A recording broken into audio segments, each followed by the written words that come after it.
Hi, I'm Alex, and I'm a professional minimalist. Today, I'm going to show you how to make your MacBook Pro not look like a hot pile of garbage, because every minimalist knows that having a computer that doesn't look like a pile of garbage is the first step to having a brain that doesn't feel like a pile of garbage. So I just got this 16-inch MacBook Pro this afternoon. I haven't done anything to it yet, and I decided I'm not going to set it up from my previous MacBook's backup. It's a new computer. I'm going to have a fresh slate. I'm going to start from scratch. So that's my first suggestion. If you've got a new Mac, just start from scratch. Don't bother with all that other crap. Just move over what you need. It helps to get rid of a lot of shit that you wouldn't even think about having to get rid of. So once you've done that, we're gonna get rid of all the crap from the dock that we don't need. So again, I've pretty much just booted up this computer, and you can see there's already a lot of crap in the dock, and who needs all this crap? So let's go through and see. Safari, okay. That's gonna stay for the moment because I need it to download Firefox. Mail, no, we don't need that, remove from dock. FaceTime, I don't use it enough. When you remove things from your dock, you're not deleting them entirely. They'll still be over in the applications folder, wherever that is. Apparently, I didn't want to get rid of it, remove from dock. I don't use maps on my computer. If I do, I go to Google Maps on a website like a normal person. Photos, I do use contacts. Don't use directly from my computer. Calendar's good, and as a fun tip, some people don't know that the actual app icon updates to the actual date, but it's there. Reminders, I don't use reminders on my computer, I use it on my phone. And even if I did, it'll still come up with a reminder. Anyway, notes, I actually use all the time, so I'm keeping that. Music, podcasts, I don't listen to podcasts on my computer, I listen to them on my phone. TV can stay there because I do use that. News, I'm never gonna use, remove from dock. Numbers, I'm never gonna use. Keynote, I'm never gonna use. Pages. I'm actually a student and I get the whole Microsoft Office suite for free, so I'm gonna be installing that down there instead of Pages. So remove, I just find that Microsoft Office works better overall. It's just a better user experience. Even though Apple Pages and everything comes with new Macs for free, so that's good, but some people want to customize their background. I'm not bothering, I just use the standard one because I think this one looks quite cool. And you can even set it to be dynamic. So if you look at change desktop background. So I really like these dynamic desktops because they change throughout the day. The time of day it is reflects the background image. So it's pretty cool. So next up, if you go into system preferences, we're going to turn on hot corners. I can't be bothered looking through for anything, so I'm just going to type in hot, and we've got hot corners there. So apparently it's under desktop and screensaver. What I really like is to put desktop in the bottom left-hand corner. And that means if you've got any screens, any windows up on your screen, you just go into the left-hand corner and it swipes to the desktop. So let's say you want to move something to the desktop and you've got a window open and it's all big. You can just click on a file, hold, drag to the bottom left-hand corner, and it will swipe everything away and you can just put it straight on the desktop. Now, obviously there are 4 corners on your screen, so you can select a lot of other things as well. I don't really use anything besides desktop. I'm just gonna do screensaver and desktop because anything else you can do with gestures with your fingers. While you're in desktop and screensaver, if you want to change your screensaver to something not so boring, I've literally had this for the last 7 years on my old Mac, but let's just go to Drift.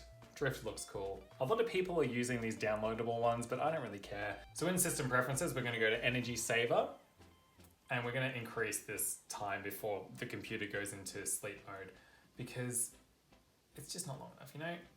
If you pop into general, you can also change the color scheme. I really like dark mode, but you know, you can go with a traditional light mode as well, or you can go with auto, so it changes depending on the time of day. It's not yet sunset here, so it's still in light mode, but when sunset happens, it goes to dark mode. I just like dark mode. I feel like we waited so long for dark mode. I like to stick to dark mode. But you can also change the accent color. So for little like icons, little drop downs or anything, I'm gonna stick with blue because I don't find it very affronting to the eyes, whereas I feel like most of these other ones are pretty harsh. Now, if you have a MacBook Pro, you can also customize the touch strip down here. So if you go into keyboard, you can do customize control strip. All these little guys start shaking down here and you can decide whether to get rid of them or not. So if you just pull the mouse all the way down the bottom, click on anything you don't want, I don't want Siri. Remove from touch bar. I don't use Siri on my Mac. And then we can put anything else down here, like do not disturb mode, night shift. Obviously I want the volume slider, I want mute, I want brightness control. I'm gonna add sleep down here, and hopefully I don't accidentally press it. If I tap on the arrow, I can also get a full list of things that are down there, and I can customize anything out that I don't want. And again, Siri is down there, and I don't want it. I would add show desktop, but I may as well just do it with hot corners. So yeah, everything else is good. Done. Just as a slight time-saving tip, if you want to avoid having to tap and then tap again to adjust the volume, you can instead just tap and hold and then slide. The cool thing to mention about the touch bar is that it actually shows you, if you're doing a screen recording, how long you've been recording for and how much data that's taking up. So you actually know when it's recording. Because the amount of times I start a screen recording and I'm like, is it actually recording? Also, it tells you up there apparently. The last tip I have while we're still in system preferences is just don't bloody bother with iCloud. I hate it. I mean, maybe that's controversial, maybe you love it, and if you do, sure, keep it, whatever. I just found it's never worked that well for me. I don't know, it's annoying and I don't like it. I won't go into the full rundown of why I hate iCloud so much, but essentially it's never worked for me as it should. Apple hasn't been able to help me out. I've literally lost video files that I needed for projects because they were on my desktop, and then when I tried to move them, they just deleted themselves. They went in my trash, I couldn't undo it, they just disappeared into thin air and they were gone. And Apple couldn't explain it. But it took me until lockdown to actually take the time to go through and delete enough photos and videos that I could downgrade my plan and I could stop paying $15 a month for something that wasn't working. I am still on the 200 gigabytes a month plan at the moment because I just didn't have the space to move those final files out of iCloud, but now that I have this computer, I'll finally be able to remove the chain from around my neck that is iCloud.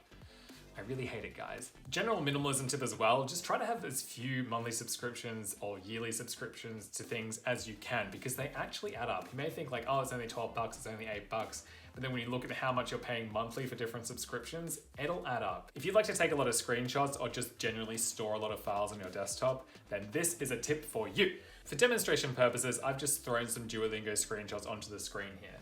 But this next tip is bloody amazing. If you two-finger click anywhere on the desktop, and then you do use stacks, they organize everything into their types. So if you have a bunch of images, a bunch of videos, they just stack up together and everything's clean. It's amazing. And then if you need to use any of those files, you can just click on the stack and then it expands and you can see what you have. I'm just gonna move them back because I don't want them there. Clean again. All right, next up, we're gonna get some apps. Firstly, we're gonna download Google Chrome because Safari is still a bit questionable. Download Chrome today.